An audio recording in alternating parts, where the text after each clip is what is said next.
Hi, I'm Sandy Jones. I'm a candidate for Commissioner of Public Lands. Today we are unveiling our Energy for Education here at APS headquarters. And that's simple.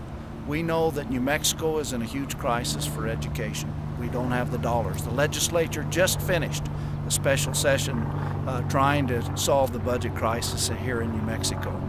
Energy for Education is simple.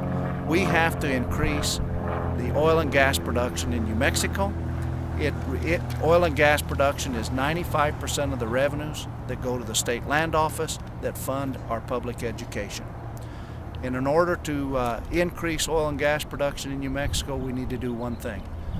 We need to increase the amount of leases that we do for oil and gas. And that can be done simply. I want to work with the legislature. I want to reduce the royalty rate from 3/16 to 1/8 in known and proven areas. I want to double the amount of acreage that New Mexico puts out for oil and gas leases, and this will spur the oil and gas industry to come to New Mexico. It will create thousands of jobs. We think that it will produce nearly $20 million a year in income.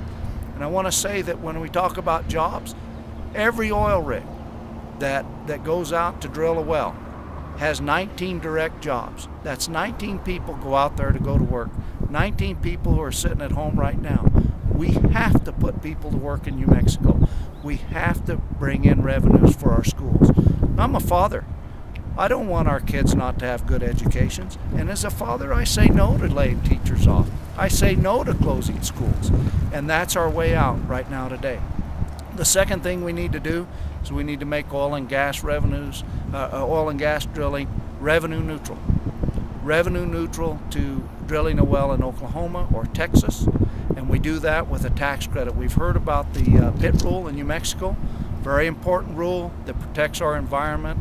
So we make a tax credit so that the cost of that pit rule is neutral to the company. Costs the same to drill in Oklahoma, Texas, and New Mexico.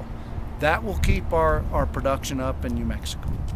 So you're saying that by allowing the oil companies to be able to offset the cost of abiding by the pit rules with this tax credit, New Mexico would be open for business again? That's correct. And what that does, when we reduce that royalty, and we reduce this royalty over a 2-year term, not forever, only for 2 years.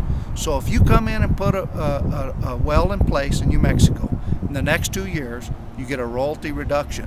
But let me tell you how that brings short-term revenue in. When we sell these leases, that we will return more money in lease bonuses because you auction the actual surface off in that lease. Again, the royalty's set in statute, but when we auction that off, we think that those lease bonuses will increase maybe 2 or 3 times. So we get short-term money to help education. We get long-term benefits because we've now increased production in New Mexico, which brings cash in over the next 20 years. And we've created hundreds, maybe even thousands of jobs. That's what will take care of us in the short term to get education back on track, to keep teachers from losing their jobs, keep kids in schools. I was in Catron County last week. A young lady came to a luncheon that I had, and she asked me this question. This is a high school kid. Came to my luncheon and asked the question, says, what can you do for us?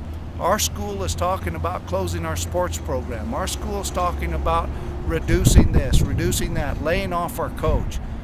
She said, you know, the reason I'm in school is because of the sports program. I don't know if I want to come to school now. Well, you know what? If kids are that concerned and kids are scared and parents are scared, we have to react. It's time for somebody to step up, make a hard decision, get after it, and let's get money coming into the schools. Because our kids don't need to be scared.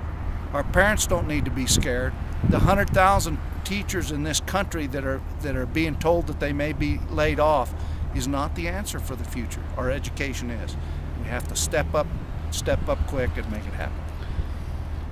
With the education budgets in crisis, not only in New Mexico but across the country, is this something that needs to wait until after the election, or are you working with legislators try and make it happen now? Well, I know that there will be some movement on the congressional side and the national legislature to work on tax credits. We're going to urge those guys. We're going to help them.